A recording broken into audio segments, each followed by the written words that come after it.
আজকে আলোচনা রাত জাগা পাখিদেরকে নিয়ে, অর্থাৎ যারা রাতে ঘুমাতে পারে না বা সারা রাত বেডে শুয়ে ওপাশ ওপাশ করে কিন্তু ঘুম তো আর আসে না, যেটাকে আমরা প্রমিত বাংলা ভাষায় বলি অনিদ্রা। কি কেমন পড়ছে আপনার, তাই না? টেনশন হওয়ার কিছু নাই। শোনো, একটা জরিপ অনুযায়ী পৃথিবীর প্রায় 20% মানুষ এই অনিদ্রায় ভুগছে। সেই হিসেবে প্রায় 165 মিলিয়ন মানুষ এই ঘুমের সমস্যায় ভুগছেন। আমাদের মধ্যেও যারা এই ঘুমের সমস্যা আছে তারা কিন্তু এটা জানেই না। এটাও এক ধরনের রোগ, যেটাকে আমরা মেডিকেলের ভাষায় বলে থাকি ইনসোমনিয়া ডিসঅর্ডার। বাংলা করলে এমন দাঁড়ায় যে অনিদ্রাজনিত রোগ। এবার প্রশ্ন হলো, এই রোগটা হওয়ার কারণ কি? খুবই সহজ আনসার, পর্যাপ্ত পরিমাণ না ঘুমানো। তাহলে সমাধানটা কি হবে? পর্যাপ্ত পরিমাণ ঘুমানো। এবার প্রশ্ন হলো, পর্যাপ্ত পরিমাণ ঘুমানোর অর্থটা কি? আমি বুঝাতে চাচ্ছি আপনি ঠিক কত ঘন্টা ঘুমাবেন। শুনো, আমাদের বয়স ভেদে আমাদের ঘুমের পরিমাণটাও ভিন্ন। যেমন নবজাতক বাচ্চাদের জন্য প্রত্যেক দিন 12 থেকে 17 ঘন্টা ঘুমের প্রয়োজন হয় এবং শিশুদের জন্য প্রত্যেক দিন 9 থেকে 13 ঘন্টা ঘুমের প্রয়োজন। আর আমরা যারা প্রাপ্তবয়স্ক, আমাদেরকে প্রত্যেক দিন 7 থেকে 8 ঘন্টা ঘুমাতে হবে। এবার কথা হলো, আমি যদি পর্যাপ্ত পরিমাণ ঘুমিয়ে কাটাই তাহলে আমার ফায়দাটা কি, আমার কি উপকার? আর যদি আমি পর্যাপ্ত পরিমাণ না ঘুমাই, অর্থাৎ অল্প পরিমাণ ঘুমাই, তাহলে আমার লসটা কি, আমার ক্ষতিটা কি? দেখো, পর্যাপ্ত পরিমাণ ঘুমালে আমাদের লাভের কথা, অর্থাৎ ফায়দার কথা, উপকারের কথা বলে আমি শেষ করতে পারবো না। তবে যে দু একটা কথা না বললেই নয়। যদি আমরা পর্যাপ্ত পরিমাণ ঘুমিয়ে কাটাই তাহলে আমাদের দেহের রোগ প্রতিরোধ ক্ষমতা বেড়ে যায়, অর্থাৎ অতি সহজে ভাইরাস ব্যাকটেরিয়া আমাদেরকে আক্রমণ করে আমাদের দেহকে কাবু করতে পারবে না। নাম্বার 2, আমরা যদি পর্যাপ্ত পরিমাণ ঘুমিয়ে কাটাই তাহলে আমাদের দেহের কার্যক্ষমতা বৃদ্ধি পায়। আপনি খেয়াল করে দেখবেন, যেদিন রাতে আপনি পর্যাপ্ত পরিমাণ ঘুমান, পরের দিন আপনার কাজ করতে খুব ভালো লাগে, আপনার কাজগুলো অনেক স্বাচ্ছন্দ্যবোধ মনে হয়, আপনার নিজের কাজগুলো অনেক প্রাণবন্ত মনে হয়। আপনার মধ্যে এই টায়ার্ডনেস বা ক্লান্তিকর যেটা পরিস্থিতি, এই পরিস্থিতি আপনি পড়েন না। কিন্তু যেই কিনা আপনি পর্যাপ্ত পরিমাণ না ঘুমান, অর্থাৎ অল্প পরিমাণে ঘুমান, তখনই আপনার ভিতর অনেক রকমের ক্লান্তি চলে আসে, টায়ার্ডনেস চলে আসে। এছাড়া আপনার ভিতর অনেক রকমের রোগের সৃষ্টি হয়। কি চমকে গেলে? না, এটা আমার কথা না।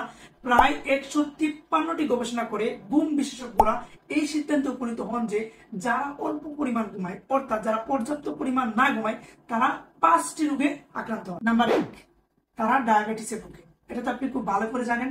যারা একবার ডায়াবেটিসে ভুগে, মৃত্যু অবধি তারা এই রোগটা বয়ে বেড়ায়। নাম্বার 2, উচ্চ রক্তচাপ। তাদের মধ্যে হাই প্রেশার বেড়ে যায়। এটাও আপনি জানেন, যারা হাই প্রেশারের রোগী তারা যখন তখন যেখানে সেখানে স্ট্রোক করতে পারে। নাম্বার 3, হৃদরোগটা বেড়ে যায়। তাদের মধ্যে হার্টের যে রোগ সেটা বেড়ে যায়। নাম্বার 4, তাদের ওজন বৃদ্ধি হয়ে যায়, অর্থাৎ শরীরে ফ্যাট জমতে শুরু করে। নাম্বার 5, তারা অনেকটা ডিপ্রেশনে চলে যায়, তাদের মধ্যে বিষণ্ণতা, হতাশা কাজ করে। এবং আপনি ফলো করবেন, যেদিনই আপনি রাতে অল্প পরিমাণ ঘুমান, পরের দিন আপনার মেজাজটা খিটখিটে হয়ে যায়, আপনার ব্যবহারটা অস্বাভাবিক হয়ে যায়। তাই আমাদেরকে পর্যাপ্ত পরিমাণ ঘুমাতে হবে। দুর্ভাগ্যজনক হলেও সত্য এটাই যে আমাদের মধ্যে অনেকেই আছে যাদের কাছে 7 থেকে 8 ঘন্টা ঘুমানো স্বপ্নের মতো। কেননা সে সারা রাত বিছানায় শুয়ে থেকে ঠিকই, কিন্তু কিছুক্ষণ পর এপাশ, কিছুক্ষণ পর অপাশ, তার চোখে আর কোন রকমের ঘুম নাই। আবার অনেকেই আছে যে ঘুমানোর পর 20 থেকে 25 মিনিট পর হঠাৎ করে ঘুম ভেঙে যায়, তারপর আর চোখে ঘুম আসে না, শত চেষ্টা করলেও তার চোখে আর ঘুম আসে না। এইরকম যারা অনিদ্রায় ভুগছেন, অর্থাৎ ঘুমের সমস্যায় ভুগছেন, তাদের জন্য মূলত আজকের এই সেশনটা। পুরো সেশনটাকে আমরা 2টা অংশে ভাগ করেছি। প্রথম অংশে আমরা অনিদ্রার কারণ এবং তা থেকে কিভাবে আপনি বাঁচবেন বা তার প্রতিকার, এই নিয়ে আলোচনা করব। আর দ্বিতীয় অংশে আমরা আপনাদেরকে কিছু সুপার সিক্রেট টেকনিক্স দিব, যেগুলো ফলো করে আপনি 5 মিনিটের ভেতর চট করে ঘুমাই পড়বেন। প্রথম অংশ, এই অংশে আমরা এই অনিদ্রার কারণ এবং সমাধান নিয়ে আলোচনা করব। অনেকগুলা কারণ এবং সমাধান আছে, সবগুলাকে আমরা একত্র করে 7টা পয়েন্ট আউট করেছি। এই প্রত্যেকটা আমরা এক এক করে বলবো, আপনি ধৈর্য ধরে মনোযোগ সহকারে শুনতে থাকুন।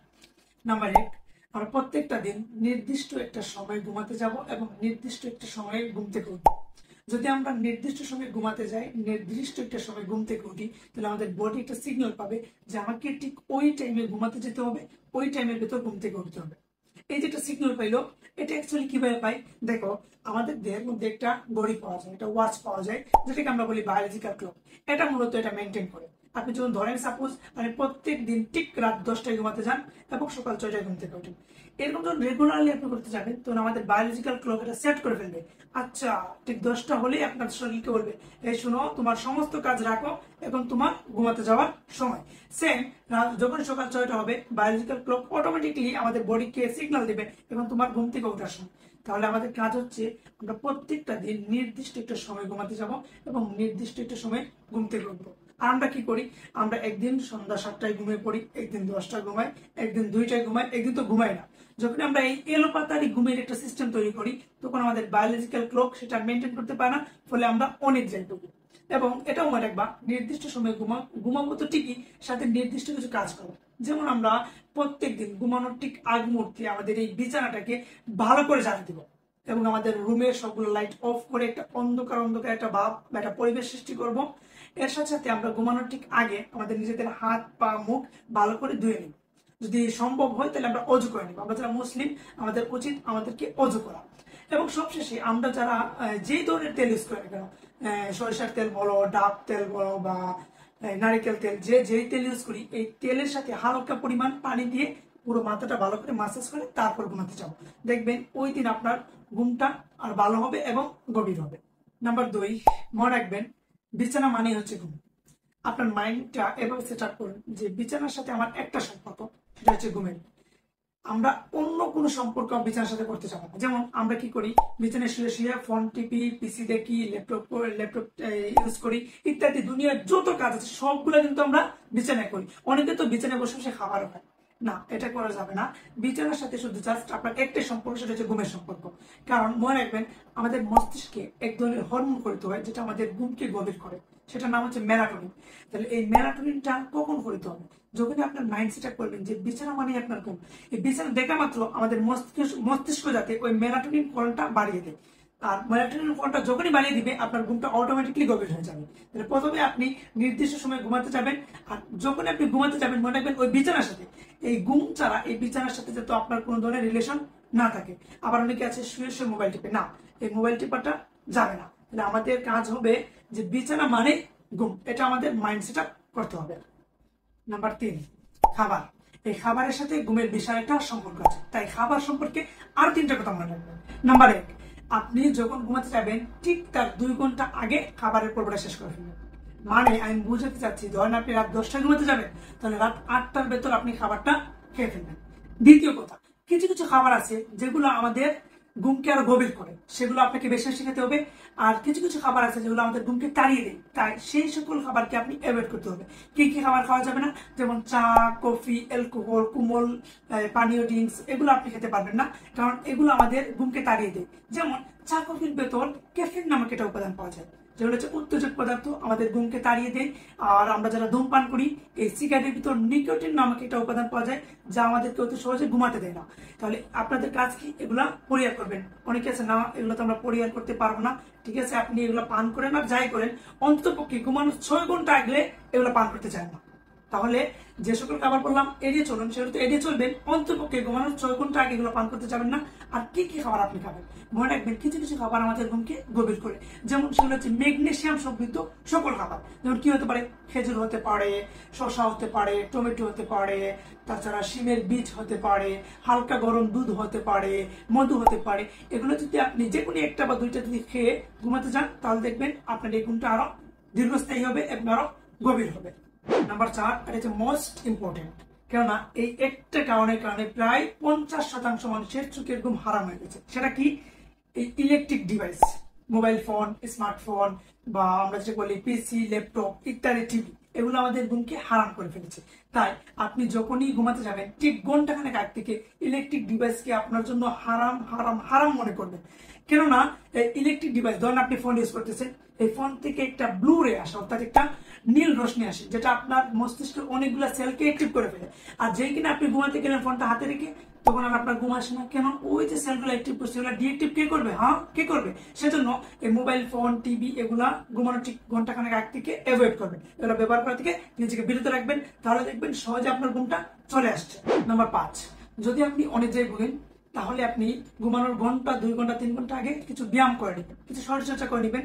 শরীরচর্চা করলে আমাদের দেহটা কিছু টায়ার্ড হয়ে যায়, ফলে আমরা সহজে ঘুমাতে পারি। এছাড়া আপনি যদি মনে করেন না ব্যায়াম করার আমার কোনো সুযোগ নাই, তাহলে আপনি হালকা গরম পানি দিয়ে একটু গোসল করে নেবেন। হালকা গরম পানি দিয়ে গোসল করলে আমাদের দেহের টেম্পারেচার কমে যায়, ফলে আমাদের পেশিগুলো শিথিল হয়, এর ফলে আমরা সহজে ঘুমাতে পারি এবং আমাদের ঘুমটা ভালো হয়। নাম্বার 6, এটা পরিহার করা আসলে খুবই ডিফিকাল্ট। তারপরে বলি, আমরা যখনই ঘুমাতে যাই দুনিয়ার সমস্ত দুশ্চিন্তা এসে তখন আমাদের মাথায় ঘুরপাক খায়। এটা কিন্তু আমাদেরকে পরিহার করতে হবে। আসলে আমরা তো কেউ ওই দুশ্চিন্তাকে ইনভাইট করি না বা দাওয়াত দেন না, অটোমেটিকলি চলে আসে, রাইট? আর এই দুশ্চিন্তা যখনই চলে আসে তখন আমাদের ঘুমে ব্যাঘাত ঘটে।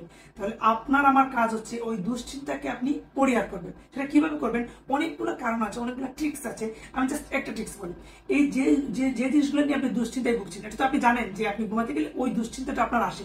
তাহলে আপনি এই ঘুমানোর আগে, অর্থাৎ আপনি ধরেন সন্ধ্যার সময় বা বিকেলে আপনি একটা নোটপ্যাড বা খাতা বা নোটে মোবাইলে নোট করে ফেলেন যে এই কাজগুলো আমাকে দুশ্চিন্তায় ভাবাচ্ছে, এগুলো আমাকে সমাধান করতে হবে। তাহলে আপনি আগে থেকে যখন এগুলো লিখে ফেললেন যে এই দুশ্চিন্তা আমাকে ভোগাচ্ছে, তাহলে ঘুমানোর সময় এই চিন্তাগুলো আর আসবে না। অনেকে বলবে না না, আমরা যখন ঘুমাতে চাই তখন নতুন কিছু চিন্তা আমাদের মাথায় আসে। তখন আপনি নিজেকে নিজে বলবেন, শোনো, এখন এই চিন্তা করার সময় নাই, এগুলো আগামীকাল করবো, এগুলো আমি আগামীকালের জন্য রেখে দিলাম। নাম্বার 7, দিনের বেলা ঘুমাতে যাবেন না। মনে রাখবেন, দিনের বেলা যে আপনি ঘুমিয়ে যান তাহলে রাতে আপনার ঘুমে অটোমেটিকলি ব্যাঘাত ঘটবে। সেজন্য দিনে ঘুমাতে যাবেন না। যদি কোনো কারণে আপনাকে একান্তই ঘুমাতে হয় তাহলে বিকেল 3টার আগে আপনি ঘুমিয়ে যাবেন। সেটা কতক্ষণ? সেটা সর্বোচ্চ 45 মিনিট হতে পারে। 45 মিনিটের বেশি ঘুমানোর প্রয়োজন নাই। এবার আসেন এই সেশনের দ্বিতীয় অংশ। আমরা আপনাদেরকে কিছু সুপার সিক্রেট টেকনিক্স দেখাবো, মেনলি 2টা টেকনিক্স দেখাবো। এগুলো ফলো করলে আপনি নিমেষেই ঘুমিয়ে যাবেন। আপনি যখন ঘুমিয়ে আছেন, ঘুম লাগতেছে না, অভ্যাস করছেন, তখন জাস্ট শ্বাস নেওয়ার একটা বিষয় খেয়াল রাখবেন। আমি জাস্ট আপনাকে দেখাই, এটাকে 4-7-8 সেকেন্ড রুলস বলে। কিভাবে? আপনি যখন ঘুমিয়ে আছেন, ঘুমিয়ে আছেন না, তখন আপনি শ্বাস নেবেন, এটা 4 সেকেন্ড হবে। অনুমান করে শ্বাস নেবেন এভাবে। এবার শ্বাস নেবেন 4 সেকেন্ড নেবেন, নিয়ে সেটা 7 সেকেন্ড 7 সেকেন্ড পর্যন্ত আপনি আটকে রাখার চেষ্টা করেন অনুমান করে। যেমন আপনি শ্বাস নেন এবং 4 সেকেন্ড নিলেন, নেওয়ার পর আপনি 7 সেকেন্ড ধরে রাখলেন, এরকম ধরে রাখলেন। তারপর আপনি আর 8 সেকেন্ড সেটা বের করে দিলেন। কিভাবে? এভাবে শব্দ করে বের করে দিলেন।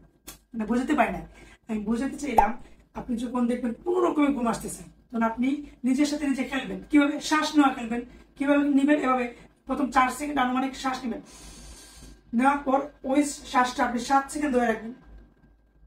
ধরে রাখার পর আরো 8 সেকেন্ড আপনি আওয়াজ করে বের করে দেবেন, এবার বের করে দেবেন।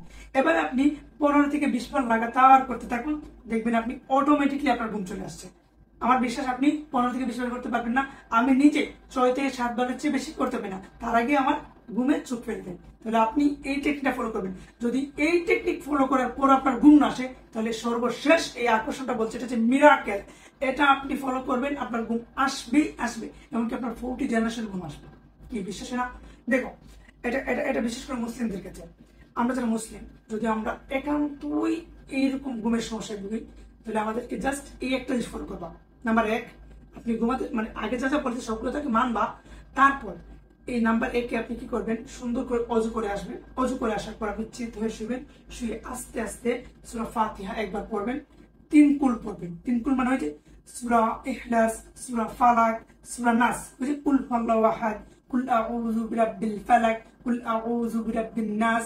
এই 3টা আপনি একবার করে পড়বেন। পর আয়াতুল কুরসিটা যদি মুখস্থ থাকে তাহলে আরেকবার পড়বেন। এরপর আপনি 1000 বার তাসবিহ পাঠ করবেন। এটা হচ্ছে মেইন রুলস। যদি অন্যগুলো নাও করো, অন্ততপক্ষে ঘুমাই আপনি 1000 তাসবিহ পাঠ করবেন। কোন কোন তাসবিহগুলো? যেটা আপনি পারেন সেটা হতে পারে সুবহানাল্লাহ, আলহামদুলিল্লাহ, লা ইলাহা ইল্লাল্লাহ, আল্লাহু আকবার, আস্তাগফিরুল্লাহ। যেটা আপনার পছন্দ সেটাই আপনি 1000 বার মনে মনে জপবেন। সেটা হাতে গোনার প্রয়োজন নাই, এটা অনুমান করে পড়বেন। আপনি তো জানেন 1000 বার পড়তে হলে মিনিমাম 15 মিনিট পড়তে হবে। তাহলে আপনি ওইভাবে প্রিপারেশন নিয়ে এটা পড়া শুরু করবেন। আমি নিজে যেটা করি, আস্তাগফিরুল্লাহ এটা পড়ি। মানে যদিও আমার ঘুম ভালো হয়, তারপর আমি মাঝে মধ্যেই পড়ি। এটা পড়লে দেখা যায় যে আমি সর্বোচ্চ 2 থেকে 300 বার পড়ি, এরপর আর আমাকে পাওয়া যায় না। এবং আমি শিওর আপনি সেটা 1000 বার জীবনও পড়তে পারবেন না। আপনি 500-600 পড়ার পর দেখবেন অটোমেটিকলি আপনার ঘুম চলে আসবে। এই রুলটা হচ্ছে মিরাকেল, ঠিক আছে?